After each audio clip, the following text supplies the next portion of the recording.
রব্বানা আতিনা ফিদ দুনিয়া হাসানা ওয়া ফিল আখিরাতি হাসানা ওয়া কিনা আযাবান নার।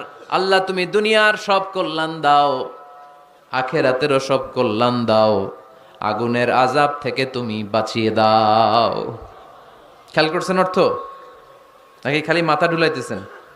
আল্লাহ রব্বানা আতিনা ফিদ দুনিয়া হাসানা, আল্লাহ দুনিয়ার যত হাসানা আছে কল্যাণ দাও, অফিল আখিরাতি হাসানা আখিরাতের যত কল্যাণ আছে দাও, ওকিনা আযাবান নার আগুনের শাস্তি থেকে বাঁচিয়ে দাও।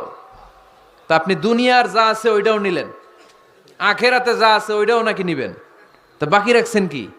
আপনি গাছেরটাও খাইবেন, তলারটাও কুড়াইবেন, সবই তো চাইলেন এই দোয়ায়। কোনো কিছু বাকি আছে এই দোয়ায়? ইউসুফের খিলের ভাইয়েরা, এই দোয়াতে কোনো কিছু, কোনো নেয়ামতের কথা কি বাকি আছে? তাহলে এই দোয়া যদি আপনি করেন, পৃথিবীর অন্য কোনো বাক্য দিয়ে এই দোয়ার সমপরিমাণ কোনো অর্থ বোঝানো সম্ভব?